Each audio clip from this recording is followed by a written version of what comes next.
I served in Iraq in 2006 and also Afghanistan in 2008. And it was on returning from Afghanistan in 2008, about 6 months later, I collapsed while I was at work at Headley Court.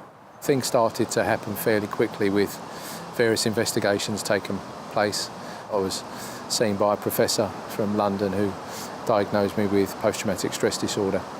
Coming through the gates was a massive challenge. There was anxiety, there was uncertainty, there was a bit of fear. I didn't know who was going to be here. So those challenges were soon addressed once you arrive.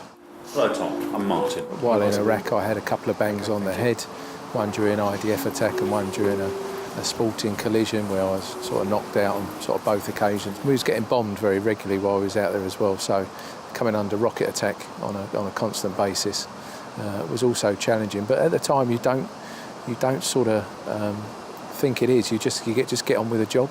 Tom, I should tell you something about our conversation today. A lot of veterans that I see in their initial contact with combat stress, they have some questions about whether their experience is the beginning of dementia or of a personality disorder or something.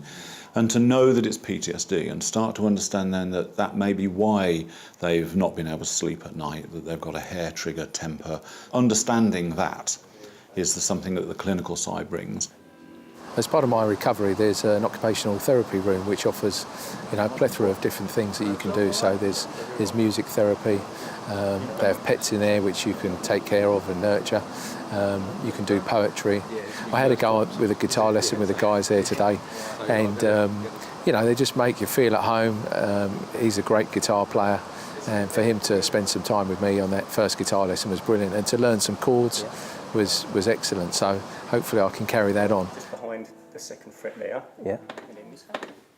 I had a go at the potter's wheel as well, which was really good, and trying to get the clay on the first attempt, I was pleased with that, and then trying to work the clay, and you've got to be very gentle. So again, for some of us guys, big, heavy-handed, learning how to do that, it's a creative process, because at the end of it, you will have something that you've achieved.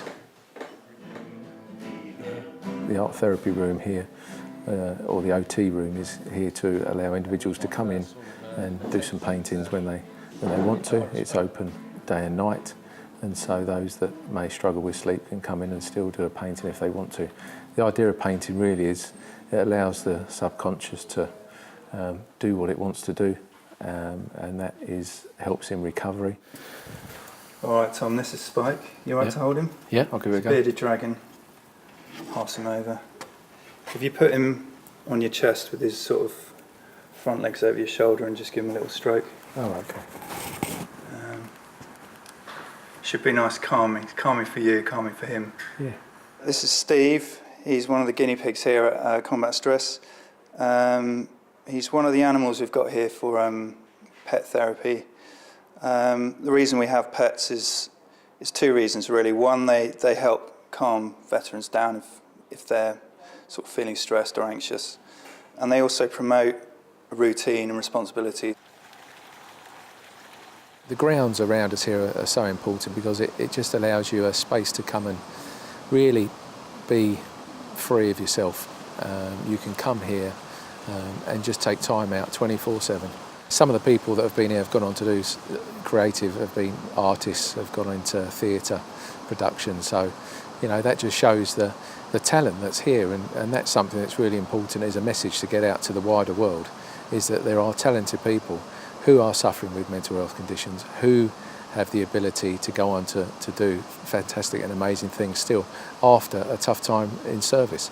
And those individuals that will go on and hopefully will continue to go on will be a credit to here because of the support that they get here. That's what enables people to go on and do those things, is because of the dedication of the staff here.